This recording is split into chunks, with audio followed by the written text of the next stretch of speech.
Los Angeles. I'm Jenny Taft here with Skip Bayless and Shannon Sharp. Happy Monday. Good morning.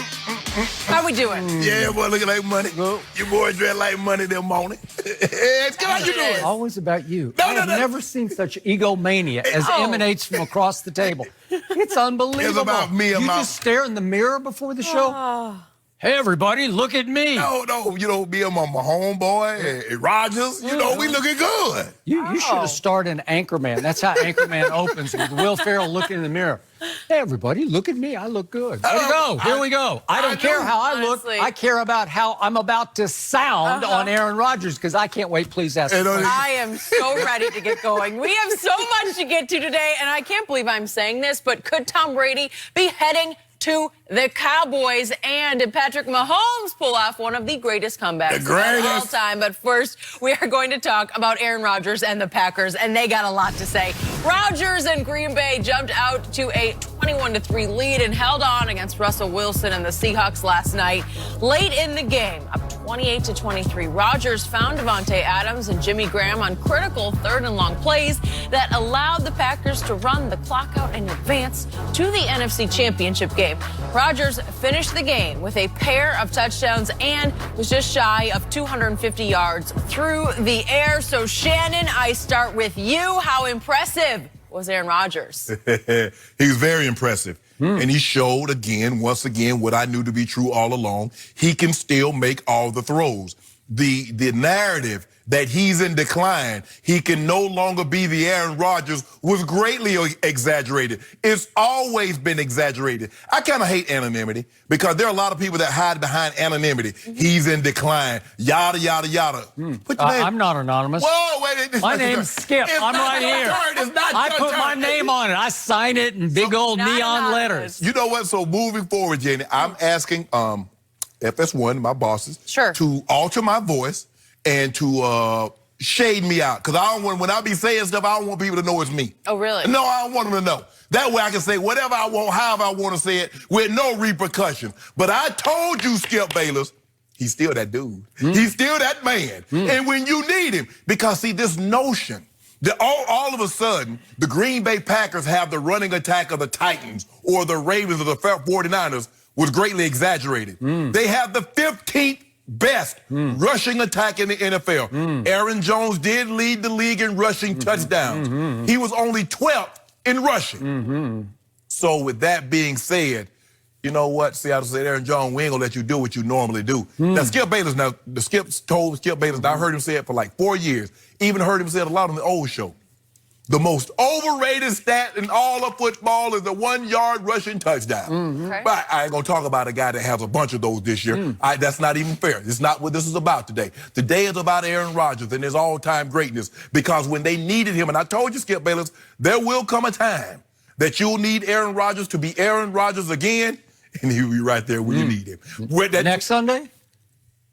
Hold on. Now, I remember just last year, he heaped so much praise on the guy that completed 3 3rd and 10s. Now, Aaron Rodgers, in order to keep the ball from getting back to Russell Wilson's hands, what did he do, Skip? Yeah, what did he do? My turn? No, it's not your turn Please. yet. Skip, he's doing this. Really, if you look at it, Davante Adams was really his only receiver.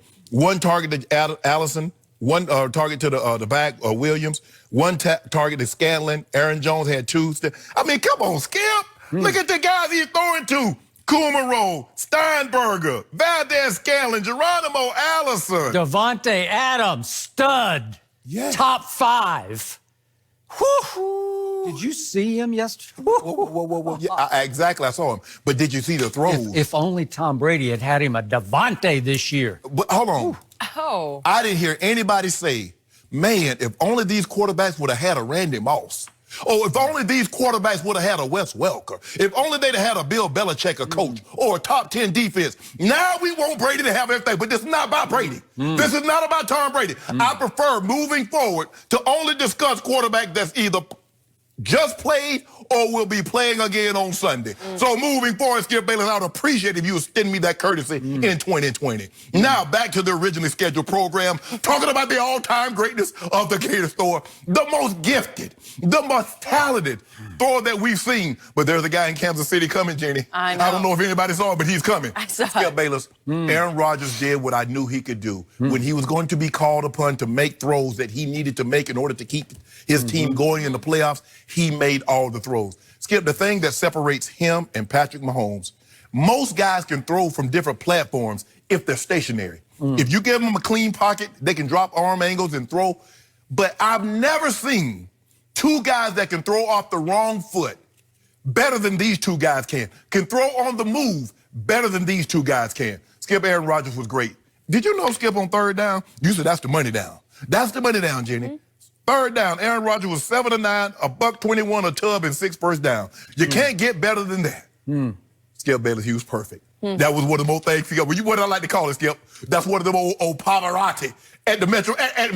You know, you say, why you got to always send me to Sydney? That's about the Met Gala. This is like one of those, a virtuoso. Guess what his quarterback rating was, Skip? Let me tell you one Bubba Jacket. You love QBR. Measures, 0 to 100, 50 being average. What was it? 85. 85 is not that great. I thought you just said he was perfect. Hold on. Perfect would be 99.9. No, hold on. The Skip Bayless. That's the 85. It's my fault. That's all it's you my got. fault. There have been 3 games that you told me Dak Prescott had an 80 and he was great, even though he lost. Now all of a sudden, I don't use the word great. You do. No. But you said that, so now I'm saying 85 is a great QBR, right? Let me ask you a question. How many times would you finish and not in first place? You said perfect. No. I'm holding you to perfect. No, That's the word that came out of your mouth. Aaron Rodgers was perfect with a QBR of 80. No, Skip. I said. Tell me when it's my turn. Okay. I said Aaron was perfect. I understand what a perfect QBR is, but I'm just saying when he needed to be great, he showed what he's capable of doing and what he's been able to do for his career. Okay. My turn now? Your turn. Okay, thank you very much. I'm going to give you this. I thought that Aaron Rodgers picked a great night to have his best game of the season. Okay. Unfortunately, this was a pretty mediocre season for Aaron Rodgers, so that's not saying all that much because his QBR this year, just for the record, ranked 18th in the NFL. And his completion percentage, is that a big deal? I think it's usually a pretty big deal. It ranked 21st in the NFL, 18th in QBR, 21st. Better than you-know-who's. Is that mediocre by his standards? I'd say that's really mediocre. And he did have 3 game-winning drives this year. 2 came against the Detroit Lions, and the second one was the last game of the regular season at Detroit. And last night, Aaron admitted after the game, I just didn't throw the ball very well at Detroit. I don't know how they won that game, but I didn't know how they won a lot of games. His other game-winning drive came at Kansas City when Patrick Mahomes didn't play, and Aaron admitted after the game that he overthrew Jimmy Graham on a throw that was caught by Jamal Williams back in the back of the end zone. We talking about last night. I'm just showing you what his year was. That's what you're up against. So, did he have a vintage Aaron Rodgers 400-yard game last night? No. Did he have a 300-yard passing game last night? No. Wasn't Did he have a 250-yard passing game? No. He had 243, which is not bad, but it's not great. Don't give me perfect on that. But I do give you this. In the end, thanks to 2 plays that Russell Wilson did not make, those are the only 2 plays Russell did not make, and it was a sort of a 4-play game, it came down to 2 plays to kill the clock that Aaron Rodgers did make. But let's see how much help he had on those 2 plays from the Seattle Seahawks, shall we? Yes. The first one comes 3rd and 8 at his own 22 with 2:14 left. So we're grinding away here. We're getting down to nitty-gritty. And Davante Adams, who is just a flat-out stud, who's on his way at that point to catching 8 balls for 164 yards, he actually sets up in the slot, which is slightly unusual, although 1/4 of his snaps this season were in the slot. And guess how many balls he caught while he was in the slot? He caught 80% of his targets, which is very high. So he's pretty effective in the slot. Yes. So I'm going to ask you, did the Seahawks send one of their corners, their starting corners on him in the slot? Did they send Shaquille Griffin or Trey Flowers on him in the slot? No, they did not. They managed to put little Ugo on him. Do you know Ugo Amari? Not Amari, it's Amadi. Ugo Amadi. Do you know him? I didn't know him until last night because he's out of Oregon. He's a former third-round pick, but he's the third-string safety, and he played some slot corner, but he'd only played 10 snaps in this game on defense. So all of a sudden, little Ugo Amadi winds up on Devontae, who is 4 inches taller than little Ugo because Ugo is only 5'9". So to Aaron's credit, before the snap, he sees the far side safety drop all the way down almost into the box to take away the shallow cross. And the safety on Devontae's side moves to center field. Correct. And all of a sudden, Aaron's like, I've got man-to-man on Devontae Adams with a 5'9" guy who rarely plays. He could have been 6'6". 5'9", are you kidding me? Drop it in so the what happens? Aaron immediately audibles because they had a slant route called, and it's an option route out of the slot, and he calls the out-breaking route. Except the release off the line of scrimmage, thanks to little Ugo, is so awesome that he just gives him the free release. And Devontae says, I'm just going to go upfield with this. And so to Aaron's credit, to Devontae's, they're both on the same page enough that he's just running his own route because he's saying, I'm free.